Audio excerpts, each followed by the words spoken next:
ರಾಜ್ಯದ ಮಹಿಳೆಯರು 3-4 ತಿಂಗಳಿಂದ ಗೃಹಲಕ್ಷ್ಮಿ ಹಣಕ್ಕಾಗಿ ಕಾಯುತ್ತಿದ್ದಾರೆ. ಹಬ್ಬದ ಸಮಯದಲ್ಲಿ ಖರ್ಚು ಹೆಚ್ಚಾದ್ದರಿಂದ ಅಸಮಾಧಾನ ಜೋರಾಗಿದೆ. ಸಚಿವರು ತಾಂತ್ರಿಕ ತೊಂದರೆ ಕಾರಣವೆಂದು ಹೇಳಿದ್ದರೂ ಮಹಿಳೆಯರ ಅಸಹನೆ ಕಡಿಮೆಯಾಗಿಲ್ಲ. ಗೃಹಲಕ್ಷ್ಮಿ ಯೋಜನೆ ಹಣ 3-4 ತಿಂಗಳಿಂದ ಬಾಕಿ. ಗೌರಿ ಗಣೇಶ ಹಬ್ಬಕ್ಕೂ ಮುನ್ನ ಮಹಿಳೆಯರು ಆತಂಕದಲ್ಲಿ. ಲಕ್ಷ್ಮೀ ಹೆಬ್ಬಾಳ್ಕರ್ ಅವರು ತಾಂತ್ರಿಕ ತೊಂದರೆ ಕಾರಣವೆಂದು ಹೇಳಿದ್ದಾರೆ.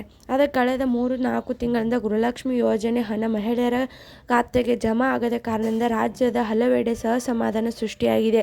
ಹಬ್ಬದ ಕಾಲದಲ್ಲಿ ಬರುವ ಈ ಹಣವೇ ಕುಟುಂಬಕ್ಕೆ ಮುಖ್ಯ ಆಧಾರವಾಗಿದೆ. ಈಗ ಹಣ ಬಾರದ ಕಾರಣ ಮಹಿಳೆಯರು ನೊಂದಿದ್ದಾರೆ. ಆಷಾಢ ಮುಗಿದು ಶ್ರಾವಣ ಕೂಡ ಮುಗಿಯುತ್ತಿದೆ.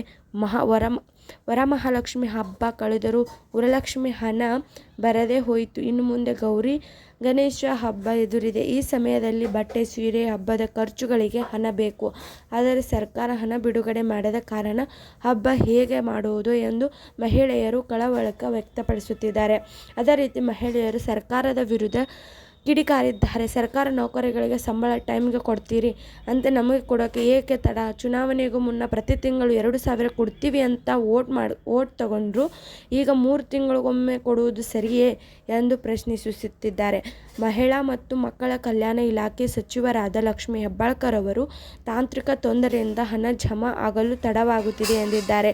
ಇತ್ತೀಚೆಗೆ ಕೇಂದ್ರ ಸರ್ಕಾರದ ಹೊಸ ನಿಯಮ ಪ್ರಕಾರ ಈಗ ಹಣ ತಾಲೂಕು ಮತ್ತು ಜಿಲ್ಲಾ ಪಂಚಾಯಿತಿ ಮೂಲಕ ವರ್ಗಾವಣೆ ಆಗಬೇಕು. ಇದರ ಪರಿಣಾಮವಾಗಿ ಕನಿಷ್ಠ 2 ವಾರ ತಡವಾಗುತ್ತಿದೆ.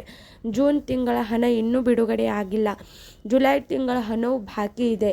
ಕೆಲವು ಜಿಲ್ಲೆಗಳಿಗೆ ಮಾರ್ಚ್ ತಿಂಗಳ ಕಂತು ಇನ್ನೂ ಮಹಿಳೆಯರ ಕೈ ಸೇರಿಲ್ಲ. ಈ ತಡಕ್ಕೆ ಸ್ಪಷ್ಟ ಉತ್ತರ ಸಿಗದೆ ಫಲಾನುಭವಿಗಳು ಪ್ರತಿದಿನ ಬ್ಯಾಂಕ್ ಬ್ಯಾಲೆನ್ಸ್ ಹಾಗೂ ಮೊಬೈಲ್ SMS ಚೆಕ್ ಮಾಡುತ್ತಾ ಪರಿಸ್ಥಿತಿ ಬಂದಿದೆ.